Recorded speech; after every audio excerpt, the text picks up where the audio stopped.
Assalamualaikum warahmatullahi wabarakatuh. Saya Fazira Sarya Putri dengan NIM 211020046 kelas 3A Tadris Biologi.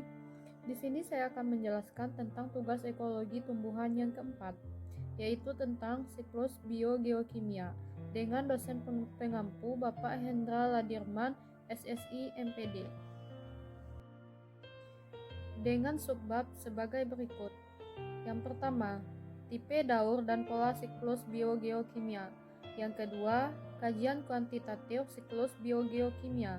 Yang ketiga, siklus sedimen. Dan yang keempat, siklus hara dalam trofik. Saya akan menjelaskan tentang subbab yang pertama terlebih dahulu, yaitu tipe daur dan pola siklus biogeokimia. Tipe daur biogeokimia. Yang pertama ada daur karbon. Apa itu daur karbon? Yaitu daur dimulai dari karbon monoksida yang tersimpan di udara dan berbaur dalam air akan menciptakan cadangan faktor karbon anorganik dan sumber faktor karbon organik. Tanaman akan meresap faktor karbon monoksida dalam bentuk CO di udara menjadi bahan rancangan pada prosedur fotosintesis. Di dalam prosedur itu, karbon yang diperoleh di lingkungan abiotik masuk ke dalam lingkungan biotik. Karbon dari lingkungan biotik akan balik lagi ke lingkungan abiotik. Pada prosedur pernapasan, faktor karbon dari pernapasan dalam bentuk karbon monoksida atau dalam bentuk lain menjadi endap-endap metabolisme. Endap-endap tanaman yang mati dan bahan organik yang lain akan dimekarkan oleh pengurai dan faktor karbon, dibebaskan ke udara dan air menjadi karbon monoksida. Yang kedua ada daur nitrogen, yaitu persediaan nitrogen anorganik berbentuk gas nitrogen yang membentuk antara 78% udara. Akan tetapi, gas nitrogen memiliki kegiatan biologis yang kecil. Gas tersebut mengikuti badan makhluk hidup lalu keluar kembali tanpa bermanfaat penting dalam prosedur kehidupan makhluk hidup. Beberapa bakteri, lumut hijau biru, dan jamur bisa memakai nitrogen untuk paduan atau campuran bahan yang bisa dipakai oleh makhluk hidup lain dalam jumlah kecil. Obsesi nitrogen oleh mikrob sanggup mempersiapkan nitrogen untuk sejumlah pemukim ekosistem bumi dalam skala besar. Selalu berlangsungnya pembebasan nitrogen dari tanah dan air kembali ke udara. Kondisi tersebut bisa berlangsungnya karena dapat bakteri yang melaksanakan prosedur denitrifikasi yang berganti menjadi amonia berupa nitrogen dan membebaskannya. Juga ada daur oksigen, yaitu air hujan yang berjatuhan di tanah akan cepat menguap lagi ke udara. Air yang bersirkulasi dan tidak cepat menguap dapat yang merembes oleh tanaman. Endapannya bersirkulasi di permukaan tanah berupa sungai, danau, dan dapat menerobos struktur tanah berupa mata air. Air permukaan akan bersirkulasi ke laut. Penguapan bersumber dari sirkulasi air, sungai, danau, dan laut, hewan, serta tanaman. Prosedur penguapan air yang dibebaskan lagi ke udara dari tanaman menjadi air yang terjebak, seperti air hujan atau air embun. Selain itu juga bersumber dari air endapan mikro yang dihasil melewati prosedur transpirasi. Yang keempat atau yang terakhir ada daur fosfor. Daur fosfor ialah daur yang lebih mudah disamakan daur karbon maupun daur nitrogen. Mobilitas fosfor dalam daur fosfor tidak diperoleh pada atmosfer. Daur fosfor berlangsung didahului dari daratan sampai sedimen di lautan. Air akan mengemban fosfor yang diperoleh di batuan dalam bentuk fosfat. Fosfat akan dialiri oleh tumbuhan dan dipakai untuk senyawa partikel organik, seperti asam nukleat. Hewan akan mendapati fosfat dari tumbuhan yang dimakannya. Seterusnya, jika tumbuhan ataupun hewan itu mati, fosfat akan dibongkar oleh pengurai berupa fosfat kembali.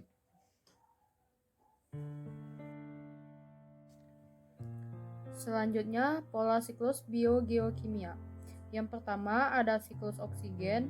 Contoh siklus oksigen ini menggambarkan pengiriman oksigen sekitar litosfer, atmosfer, dan biosfer, khususnya pelepasan oksigen melalui fotosintesis dan dalam penggunaan oksigen oleh makhluk hidup di biosfer diambil dari atmosfer. Yang kedua, siklus air. Contoh siklus air ini menggambarkan penghimpunan air di bumi, terutama pada laut, sungai, dan danau. Yang ketiga, siklus karbon. Contoh siklus karbon ialah merupakan elemen yang diperlukan dan terpenting dalam kehidupan di bumi. Proses terjadinya karbon dikarenakan organisme membusuk di dalam bumi, yang kemudian ke atas permukaan bumi untuk menjadi makanan bottom lapisan. Yang keempat, siklus sedimen. Siklus sedimen lebih peduli dengan bagaimana unsur-unsur yang liset keluar dari lapisan tanah dan batuan, sebagian besar melalui gerakan air di planet ini. Materi selanjutnya tentang kajian kuantitatif siklus biogeokimia. Pengkajian kuantitatif daur-daur biogeokimia. Laju perpindahan unsur dari suatu komponen ke komponen lain lebih berperan dalam penentuan struktur dan fungsi ekosistem daripada jumlah unsur yang terdapat pada suatu ekosistem. Konsep daur ulang atau turnover sangat penting dalam mempelajari atau membandingkan laju perputaran unsur pada berbagai komponen dalam suatu ekosistem. Daur ulang adalah perbandingan antara materi yang beredar dan yang terkandung dalam suatu ekosistem. Waktu daur ulang adalah waktu yang diperlukan untuk mengganti semua unit senyawa yang terdapat pada suatu komponen. Contoh, jika 1000 unit senyawa terdapat di dalam komponen dan 10 unit senyawa keluar atau masuk setiap jam, maka laju daur ulang sama dengan 10/1000 sama dengan 0,01 per jam atau 1% per jam. Waktu daur ulang sama dengan 1000/10 sama dengan 100 jam. Kajian kuantitatif dari siklus biogeokimia. Contoh tabel perkiraan mengenai waktu pergantian fosfor dalam air dan sedimen pada 3 danau menurut Hutchinson tahun 1957. Contoh danau yang pertama ada Danau Blue dengan luas 0,4 km persegi, kedalaman 7,0 meter. Waktu daur ulang untuk air 5,4, sedimen 3,4. Rasio antara P yang mengalir dan P total dalam air 6,4. Yang kedua ada Danau Funchal dengan luas 0,3, kedalaman 6,0 meter. Waktu daur ulang air 7,6, sedimen 37, rasio 4,7. Yang ketiga ada Danau Stresi dengan luas 2,04 km, kedalaman 3,8 meter. Waktu daur ulang air 17,0, sedimen 176, rasio 8,7. Selanjutnya, peredaran unsur tidak kontinu dan tidak linear. Ada 2 gudang fosfor yaitu sedimen dan detritus. Ada 3 komponen paling aktif yaitu air, sphagnum atau rumput rawa, dan organisme pemakan detritus. Ada 2 koefisien variabel yaitu dalam kurung D, T, dan dalam kurung C, T. Koefisien ini mengikuti siklus musim dalam hal pelepasan fosfor.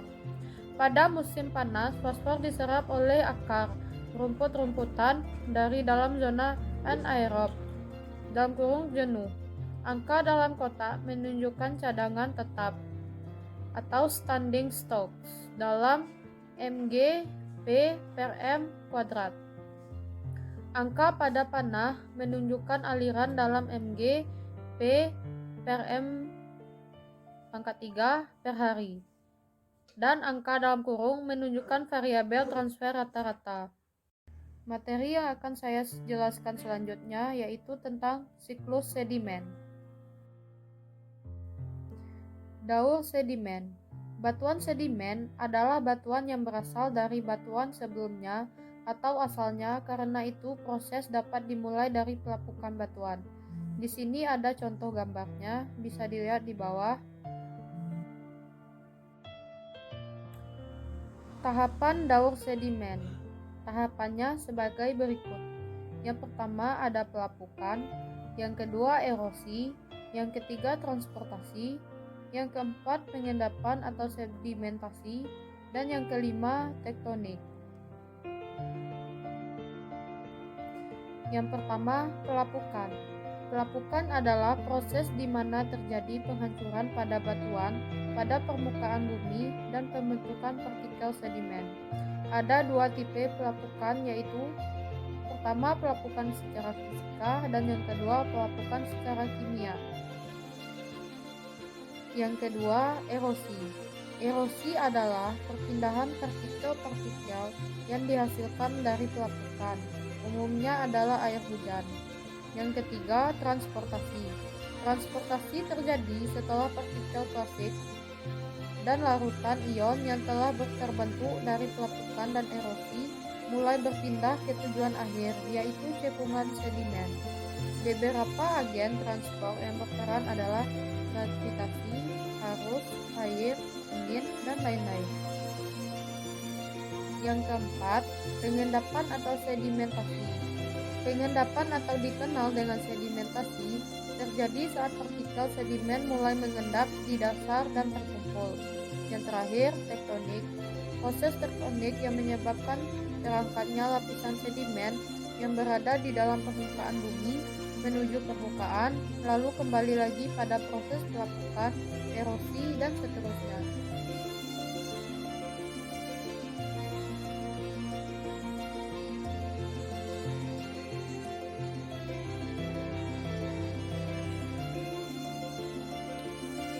Pola daur hara di daerah tropik berbeda dengan di daerah beriklim sedang. Di daerah dingin, bagian besar bahan organik dan hara tersedia di dalam tanah atau sedimen. Pada daerah tropik, terdapat di dalam biomas dan didaur ulang dalam struktur organik dari sistem. Sebagai contoh, alasan strategi pertanian daerah beriklim sedang yang melibatkan penanaman jenis tumbuh-tumbuhan setelah berumur pendek. Daur hara dalam daerah tropik terdapat dalam hutan hujan tropis dan hutan konifer. Selanjutnya, contoh membandingkan penyebaran bahan organik di hutan tropik dan hutan daerah utara. Dalam perbandingan ini, kedua ekosistem mengandung jumlah organik karbon yang kurang lebih sama, tetapi lebih dari separuh terdapat dalam serasah dan tanah. Untuk hutan-hutan daerah utara, sedangkan 3/4-nya terdapat dalam vegetasi